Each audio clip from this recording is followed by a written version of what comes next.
Hi everyone, I'm Shelly from There's No Place Like Home at redheadmom8.wordpress.com. As many of you know, I really love using notebooking in our homeschool, and I've actually made several videos about notebooking. And today I'm going to talk to you about 10 reasons why you should consider using notebooking in your homeschool. I've always focused more on how to do notebooking and what it's all about, but I don't really think that I touch much on the benefits of it, which is what I'm going to do today. Now, if you aren't sure what notebooking is, I'm going to list my notebooking playlist in the description box, so you might want to check that out before watching this video so that you have an idea what I'm talking about. But if you have a good idea of what notebooking is, I'm going to get started on why you should consider using it. The first one is that it allows your child to have more of a say in what they're going to write about. There are some kids who are natural writers and are perfectly happy to write anything that you tell them to. On the other hand, there are a bunch of kids who hate writing and will protest every time that you try to get them to write something down.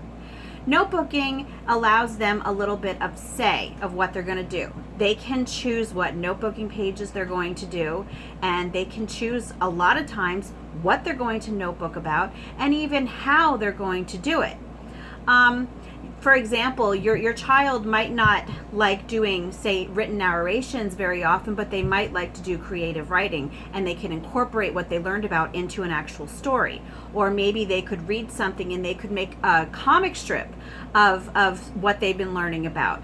And there are so many different ways, which I'll talk about later, but it really helps when a child has some sort of input into what they're going to be doing. And yes, there will be times that you will probably want to tell them, this is specifically what I want you to do today for your notebooking page.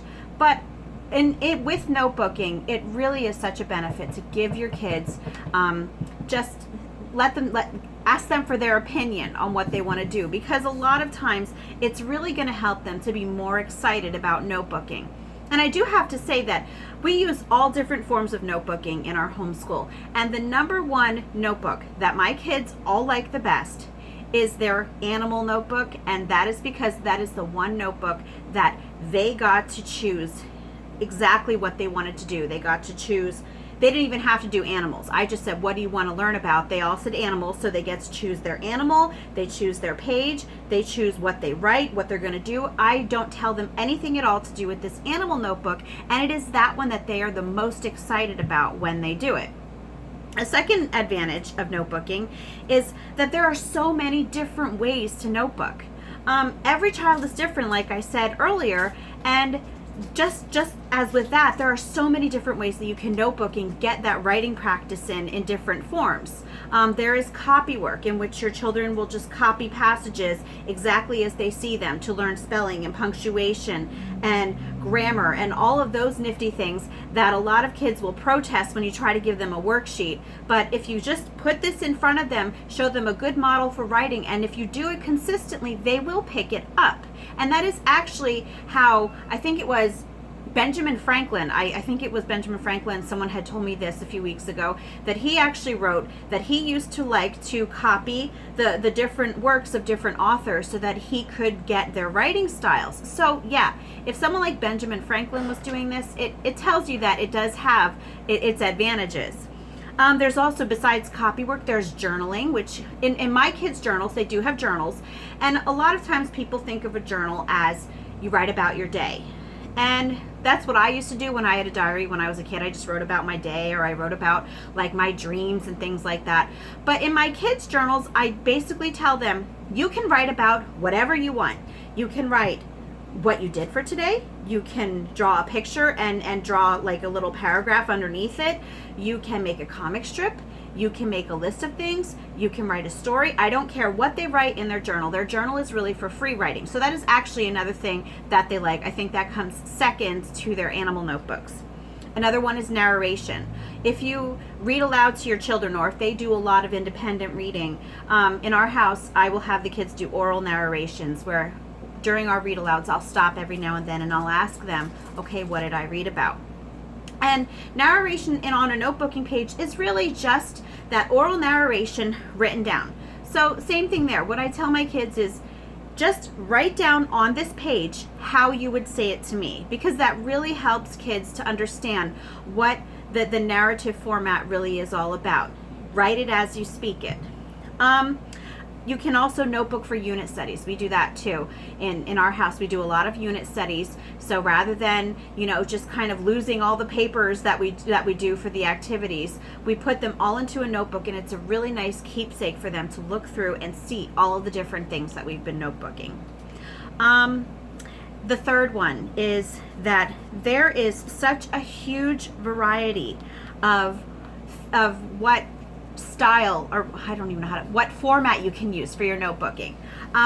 Because when I first started thinking of notebooking, I always kind of thought of that narration, or I thought of them writing about what they did that day. I didn't realize that there's so much variety in what can go in a notebook. Anything that can be flattened can go into a notebook. And notebooking isn't all just about writing paragraphs. My kids do comic strips. They do mapping, where they will label, oceans or countries or continents. They will do pictures, because when you're reading aloud to your child, or if they are reading to themselves, when they draw a picture that clearly shows a scene from what you were reading about, that is also showing that they understood. That is narration. A picture is narration. Now, for younger kids, I definitely do allow more picture narrations than I do for my older kids. But even my older kids, I will allow them to do illustrations every now and then, because yes, it still shows that they were listening. Other things that they can do here, I'll just show you. Here's an example here. So there's mapping in this notebook. That's just a written narration. Just flipping through here to see if I can find different examples. Okay, this is just a report that she did. We've got a glossary of words that we were learning. You can put those in a notebook. More mapping. There's a drawing. That was something that I actually read about. And I know that one of the other ones that I have here has a little comic strip. And in this one, we have my kids made a little Earth brochure, try to get people to come visit. So things like that can go into your notebook. Shopping lists, song lyrics, anything like that, anything that can be written down can go into a notebook. So don't think of it as just like writing essays or writing reviews of what you did that day. There are so many things that you can do. So in my description box, I am also going to link to, I have a PDF of notebooking ideas that I hand out to my own kids to give them ideas of what they can do if they're starting to run out of things that they want to do. I'll say to them, well, why don't you look at that list that we have? So I'll link that at the bottom too. It's a PDF. It's also more effective than your typical worksheet. If you think about your typical school worksheets, they're kind of boring. And most of them are just maybe fill in the blank or multiple choice, those sorts of things. And it's so much more all-encompassing when your kids are actually writing completely about whatever topic they're learning about. Filling in the blanks is one thing, but when your child is able to write something coherently about what they've learned, it really is a great way to demonstrate that it has sunk in. And I think that it's so much better than worksheets, which I kind of look at as busy work, because I think they're more work than what they actually benefit the child. And as with that, the fifth one is that it's a better way to assess progress than testing. And it's almost as with the worksheets. When your kids study for a test, a lot of times they're memorizing. That's what I did. I was great at memorizing. So I was great at taking tests, always got good grades in school. But if you ask me, most of what I learned when I was in school, I really won't remember much of anything unless it was a subject that I really, really liked. So yeah, testing to me is not a good way to assess learning. Notebooking, however, as you page through each of your child's notebooks of things that they've been working on, it really shows you a natural progression. It shows you Especially if you keep your notebooks longer than 1 year, it really is able to show you a progression. But even if you start at the beginning of the year, as you're flipping through this notebook, you're seeing your child grow. You're seeing their writing develop. You're seeing their their writing mechanics improve. And you're actually seeing the things that have sunk in. And sometimes you might even see that they might have misinterpreted something, and you can point that out to them. But it is such a better way to be able to see what your kids have actually learned, because you're not asking them to memorize anything. You're asking them to put out what they took in while they were reading or listening to you or watching the video or however it is that you did your lesson. The sixth way is that it provides a way for you to meet your child where they're at. I know that a lot of times language arts curriculums in particular, they're on grade levels. Now, we do not use a single grade level material in our house. Even the curriculum that we do use, the textbooks, they're not based on grade levels. We do Life of Fred, and it's just based on the books go up, but they never tell you what grade to start in or anything. And that's really how it is with all of our curriculum. It is not based on grade levels. And I really like that, because not all kids are the same. They might be in the same grade level according to your school district, but as moms and as dads, we know that not all kids are the same. Not all kids develop at the same time. You know, you might have one child who is an awesome fluent reader who can spell anything and can write, 3 pages in 20 minutes. And then you might have another child who is a little bit slower to read and has pretty bad handwriting. But if you take them outside and put them on like a football field, they're awesome at it. So every child has their own gifts. And that's what I really like about notebooking, because you can meet your child where you're at. I happen to have one child who has a little bit of a fine motor delay. And he's one of those kids that if you watch him outside, that kid was able to do ollies on skateboards when he was like 2 or 3 years old. And he's got quite an arm. You should see how far he throws. But when it comes to things like writing, yeah, he does have a little bit of trouble with that. And now that I've moved him up into our middles group, which is our, isn't that terrible, 4th, 5th, 6th, and 8th graders. I can't even remember what grade my kids are in. I moved him up to the middles now, and they do a lot of copy work. And for him, it's a little bit harder for him, because he's not there with the fine motor skills, so I can meet him where he's at. My kids will copy verses off of the whiteboard a lot as their copy work, but for him, I find that it's better if I would write the verse right at the top of the page for him, and it's right up there, and he can actually copy it right underneath. Or sometimes I've already, I think it was last week, my kids did copy work of a poem. And he was getting kind of frustrated because the poem was really long for him to do all of that writing. So what I did was I actually wrote it for him, and I had him trace my writing. And he's another one that he's better at drawing pictures to show what he's learned about. And you can even use, for kids who don't write at all, you can use dictation and ask them, what do you want me to write for you? And then you can write it down, and they can either copy your writing or they can trace it. And that's what I really like about notebooking. Meet your child where they're at. It's not based on grade levels. It's based on ability. And as the parent who is teaching them, you should know, well, hopefully you know what their abilities are, and they can also give you that input. Another benefit of it is that it allows your child to embrace their creativity. How many times when you were in school did your teacher tell you or another student to stop drawing on their papers?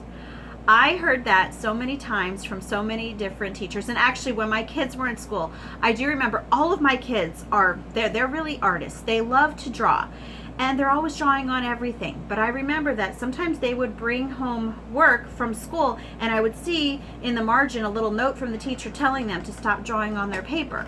But with notebooking, you can embrace that creativity. And I tell my kids, if you want to draw on your notebooking page, go for it.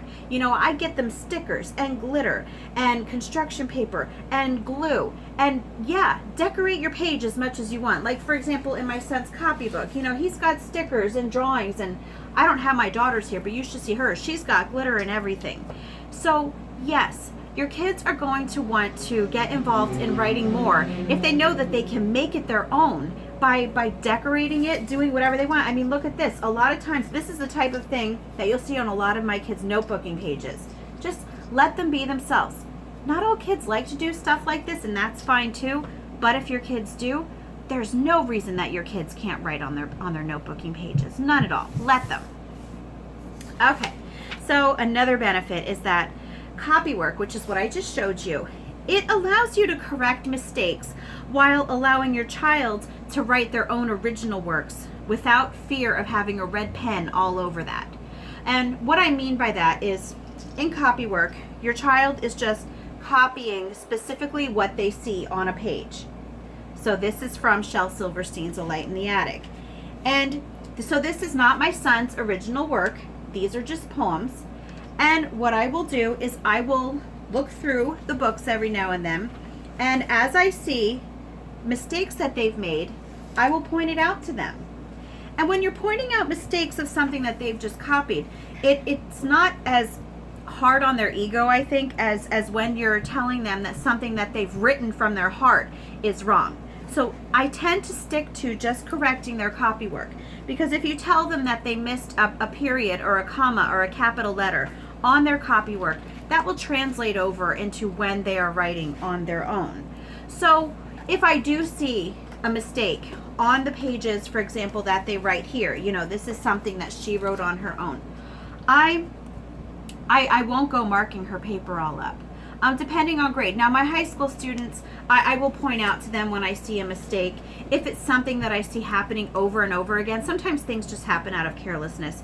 But when they're younger and first learning how to really enjoy writing, you don't want to discourage them from being able to express themselves and just to be able to write about whatever they want to. So I'm all for use the red pen in the copybook if you must. I don't even really like using the red pen in it. I just kind of point it out. But let them have their creative work to their own, because the more that they do their copy work, they'll get used to those writing mechanics because they'll be seeing it modeled in there.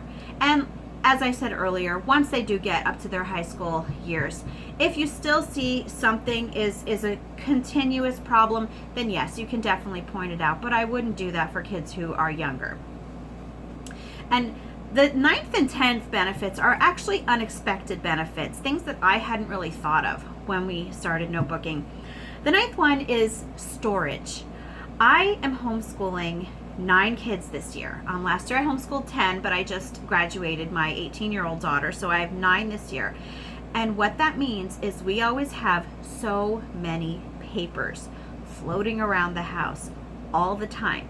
And at the beginning of the year, before notebooking, at the beginning of the year, I was always pretty good about it. I would keep their papers in their little folders and, try to be tidy about it. But as things get hectic throughout the year, I would find that I was less mindful about putting their papers away all the time, and there would be stacks of papers everywhere, and then they would get wrinkled up and have milk spilled on them, and then they would get thrown away, and then all of these projects that these kids worked so hard on, it was kind of like, why did we do this? What's the point? It just got thrown away. Notebooking is a great way to store those papers, because it's so much different. I'm even going to say it's different from when you just have a 3-ring binder, that your kids just use on a daily basis, just like to take notes and everything. Notebooks are so much more because they're keepsakes, and your kids know that. So that's why, even though these sheet protectors can get expensive, I invest in them, because it shows your kids that these are pages that you truly believe are worth saving.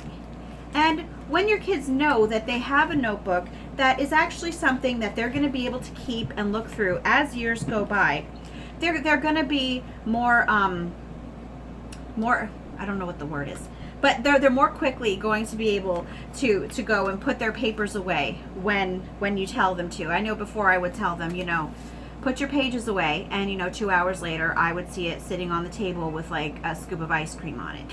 And so now, though, when I tell my kids, hey, go put your pages in your notebooks, they go right to the tote, they get out their plastic sleeve, and they put it in their notebook, because they know that the stuff they're doing matters, and you have to show it to them. So this is great. Also, I will say that I started out wanting to do a separate notebook for each topic, and that's great, I think, if you have 1 or 2 kids. since I have 9 kids who are notebooking, if I would do a separate notebook for every single topic, I would have notebooks everywhere, which would be not a good storage idea. So what I'm actually going to be doing this year is I'll probably be using one binder per child, and we'll just separate the different topics with dividers, and it's completely up to you how you do that. But so that's why it's great for storage though. So yeah, we don't have as many papers floating around the house or getting thrown away because they all go right in the notebooks, and then the binder gets slipped on the shelf. And the last one is that these notebooks, they are a ready-made portfolio for you. I live in a state where we're supposed to keep a homeschool portfolio of our kids' work. And what I used to do was, when I was kind of scatterbrained about our papers, I would just really not worry about it. And then at the end of the year, I would frantically try to find papers, which were now everywhere because I wasn't being really good about putting it away all the time. With these notebooks, you have already got a ready-made portfolio that your kids have been working on throughout the entire year.